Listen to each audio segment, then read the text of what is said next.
C'est que le frère Marie-Jean, qui est un autre frère extrêmement intelligent, philosophe, avec une barbe longue comme ça, très impressionnant, et qui a beaucoup étudié, voilà, qui est au Québec malheureusement pour nous, il avait fait un schéma qui va un peu, c'est pour répondre à ta question, qui va dans le sens de ce que tu dis. Je peux effacer, qui représente un petit peu les choses un petit peu autrement, effectivement, tout en ayant les trois éléments. Alors je fais de mémoire, hein. Je l'ai gardé pendant longtemps dans mes papiers, mais comme mes papiers sont à l'image de l'ordre de ma chambre,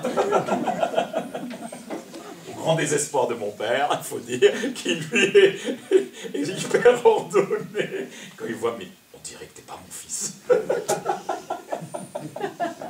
Comment tu peux être mon fils avec un tel désordre? Bon, enfin, c'est bien.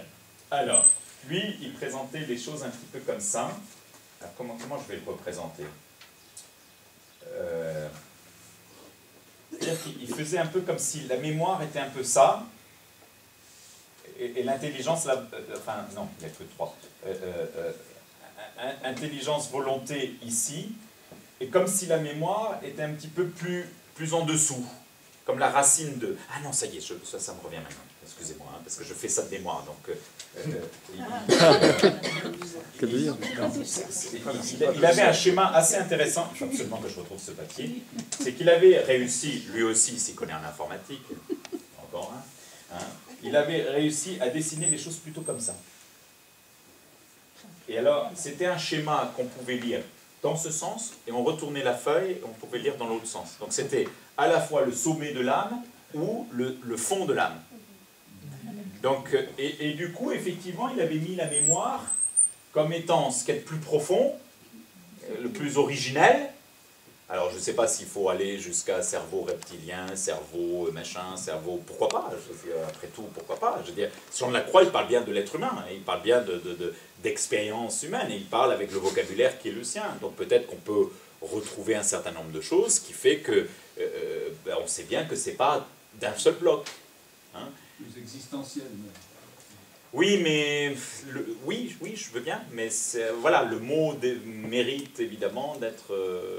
Non, c'est pour ça qu'on pourrait imaginer quand même que dans cet immense réservoir qui rejoint le Père, les origines, évidemment, on peut penser quand même que tout ce qui est de l'ordre de l'inconscient, du passé, mais en même temps qui est quand même aussi ce qui va me permettre ou pas de me projeter dans l'avenir, le Père, quoi, hein. Enfin, père au sens de paternité, pas au sens de père différent de mère, quoi, hein, mais au sens de la paternité, de ce qui est à l'origine des choses, du principe, voilà, du principe, au sens de princeps. Est-ce qu'on ne peut pas dire justement que la mémoire nous renvoie à l'éternité? Parce que oui, le Père est infini, bien sûr. alors que nous on a un commencement et une fin. Absolument. Et la mémoire, c'est ce qui nous relie à l'espérance. Absolument. De rejoindre l'éternité. Bien sûr, mais c'est tout à fait ça. C'est tout à fait ça. C'est tout à fait ça. Alors, ça mériterait évidemment, avis aux amateurs, ça mériterait, moi je vous ai présenté selon Saint Jean de la Croix. Mais évidemment, ça mériterait que cette immense richesse qui est là, d'autant plus que lui il l'a expérimenté, il n'a pas fait qu'en parler, il n'en a pas fait une théorie, il a vécu des réalités. Est-ce que ça nous éclaire pas ce que nous disait Aude Surami en reprenant le concile, c'est-à-dire que, et c'est pour ça que moi je parle d'une anthropothéologie, c'est-à-dire que l'anthropologie c'est la science sur l'homme, la théologie c'est la science sur Dieu, et je pense qu'il y a une anthropothéologie. Alors on parle aussi de théologie, non, d'anthropologie théologique. Bon. Mais moi je préfère garder les deux mots ensemble parce que je pense que Dieu révèle l'homme en profondeur à lui-même, comme le disait Bernard Brault, alors bien sûr il le disait d'une manière un peu prédication, mais enfin c'est un dominicain, donc c'est forcément un homme intelligent, pardon, c'est une petite boutade, il intitulait une série de ses conférences, enfin de ses prédications, « Dieu seul et humain ». J'aime beaucoup cette expression. C'est-à-dire que finalement, qui connaît mieux le mystère de l'homme, sinon Dieu qui l'a créé? Donc du coup, lorsque l'action de Dieu s'exerce dans l'être humain, c'est Dieu qui est le plus capable de révéler l'homme à son propre mystère. Bon, ça rejoint un autre thème de prédication qui est l'un de mes thèmes préférés, mais enfin là on est très très loin de l'université d'été, c'est que je m'appuie sur le père Barthélemy qui a écrit un ouvrage qui s'appelle « L'image de Dieu », qui est pour moi le chef-d'œuvre absolu en théologie biblique. Je ne cesserai de recommander jusqu'à la fin de ma vie et sur lequel je m'appuie en permanence. Qui développe cette idée, alors c'est génial parce que le père Barthélemy était un homme extrêmement timide d'un point de vue tempérament, mais qui était une sommité mondiale en critique textuelle. Et Qumran, donc tout ce qu'il y a de plus austère alors qu'il est d'une sensibilité extrême. Hein? Barthélemy, Y, Dieu et son image. Dieu et E-T, son image. Malheureusement, c'est E-T. Et évidemment, c'est un tel succès qu'il est épuisé. Alors, il a été réédité déjà plusieurs fois, mais si les gens sont aussi enthousiastes que moi, ça risque de devoir être réédité, je ne sais pas combien de fois. Mais il faut le demander pour qu'il le réédite, parce que c'est un chef-d'œuvre. Donc, lui, son grand travail, c'est qu'il montre, alors je vous disais, lui c'est un exégète historico-critique, comme on n'en fait plus, quoi, enfin, des monstres sacrés là, qui connaissent des quantités, qui toute leur vie ont travaillé, qui n'ont jamais pris de vacances, enfin bon, des trucs un peu inhumains quand même, par certains côtés, mais alors, il a écrit ce seul ouvrage qu'il intitule très modestement « Essai de théologie biblique », qui est un diamant, qui est un chef-d'œuvre absolu. C'est le seul qu'il a écrit de cet ordre-là. Mais bon, évidemment, il est tellement imprégné par la Bible, par la pensée hébraïque, il connaît tellement les textes que, voilà, alors comme il dit, enfin c'est très typiquement dominicain, mais c'est ravissant. Ce livre est le livre d'un amateur. Au sens de quelqu'un qui aime, bien sûr. Enfin bon. Et quelle est la grande force de ce livre? C'est qu'il vous relie les textes bibliques en montrant que, en fait, l'image de Dieu que nous sommes conditionne l'image que nous avons de Dieu. En fait, le grand problème de toute la théologie biblique, c'est qui est Dieu, qui est l'image de Dieu. Vous voyez, homme et femme, il les créa, à son image, il les créa. Mais du coup, ça veut dire quel Dieu? Quelle image de Dieu? Donc, l'image de Dieu que nous avons et l'image de Dieu que nous sommes. Vous voyez, dans le deux sens. Et que si on touche à l'un, on touche à l'autre, si on touche à l'autre, on touche à l'un. Et bon, moi je m'en sers beaucoup dans mes propres prédications pour aider les gens à la fois à transformer leur image de Dieu et à la fois à transformer l'image d'eux-mêmes. Puisque l'une est liée à l'autre. Et ça, c'est extrêmement profond, et dans des tas de textes, on peut retrouver ça, parce que c'est pas du tout simple de comprendre qui est Dieu. Hein.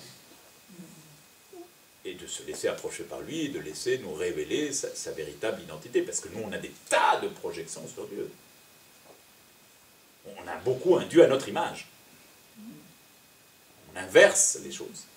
Et c'est tout à fait, c'est les conséquences du péché originel, du désordre, c'est tout à fait normal, on ne peut pas s'en empêcher, parce que c'est en désordre en nous, donc on ne peut pas s'empêcher de se créer un Dieu, de chosifier Dieu.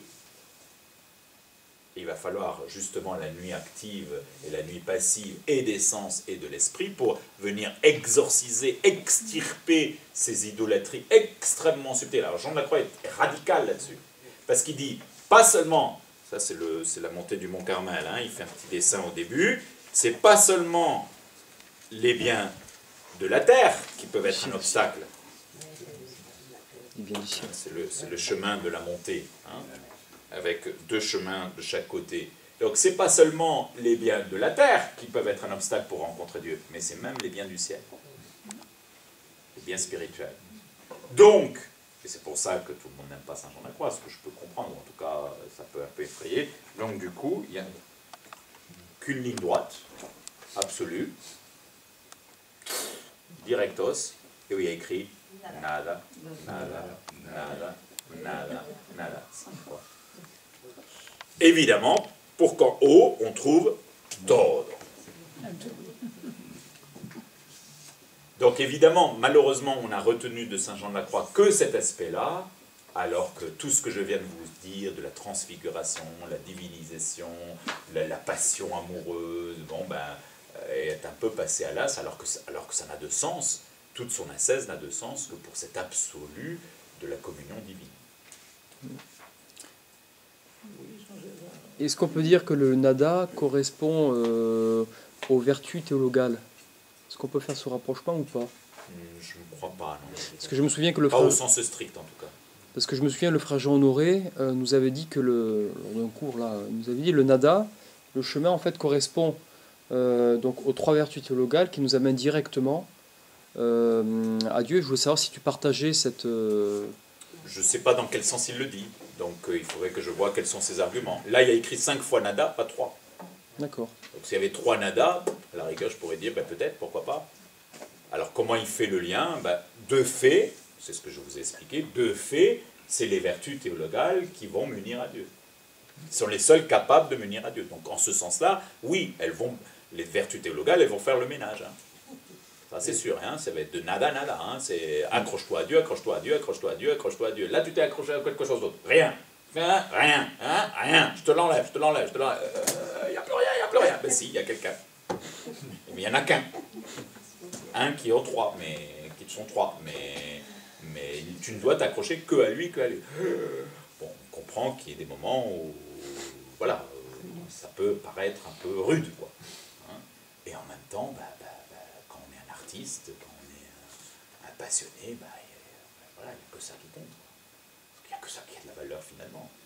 Puis quand on voit comment des hommes de pouvoir ou de séduction sont capables de faire des sacrifices absolument inouïs pour quelque chose d'un éphémère effroyable, on se dit quand même autant le faire pour le bon Dieu et pour la vie éternelle et pour la vie en plénitude, quoi. Hein. Alors après, évidemment, chacun, là où il en est, selon la grâce propre, c'est plus ou moins spectaculaire, mais enfin, on est tous appelés à ça, on est tous appelés à cette plénitude. Quelqu'un... Oui, le nada de Saint Jean de la Croix me fait penser au Dieu seul de Louis-Marie Grimond de Montfort, oui, qui était d'un absolu aussi vraiment radical.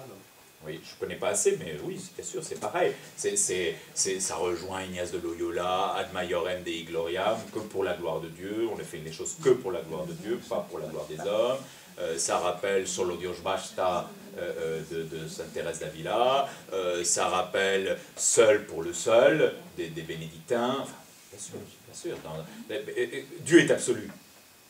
Donc forcément, je veux dire, quel que soit le croyant, quelle que soit sa spiritualité, il cherche l'absolu de Dieu. Par contre, les chemins de cet absolu ne sont pas tout à fait les mêmes, les nuances ne sont pas les mêmes. Pour les 5 nadas, moi je l'avais compris, c'était les 5 sens. C'est le nom des 5 sens. Oui, pourquoi pas. À la fois humain, divin, théologal. Oui, non, mais c'est tout à fait possible. Oui. Il faudrait que, parce que ça fait très longtemps que je n'ai pas relu la montée du Mont Carmel, il faudrait que je vois si dans le texte lui-même il y a un fondement à ça, mais c'est tout à fait possible. Oui. Mais vous l'avez bien compris, c'est pas que les sens, puisque c'est aussi les sens internes, puisque c'est aussi l'intelligence, la volonté, la mémoire, mais enfin, voilà. Oui. Bon, peut-être qu'il faut s'arrêter quand même.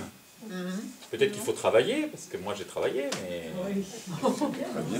Il y a quand même un gros problème, c'est que ça paraît être complètement à l'opposé de ce qu'on nous propose du christianisme aujourd'hui. Ça paraît à l'opposé. Opposé de quoi? Je sais pas, on parle. Qu'est-ce qu'on nous propose aujourd'hui? L'engagement du monde, en fait, d'être efficace. C'est ce que tu disais un peu tout à l'heure. Oui, par certains côtés, oui. Au lieu d'être oui, c'est en tout cas le risque. En tout cas le risque. C'est le risque, effectivement. Alors, je vous ai donné 3 types de textes.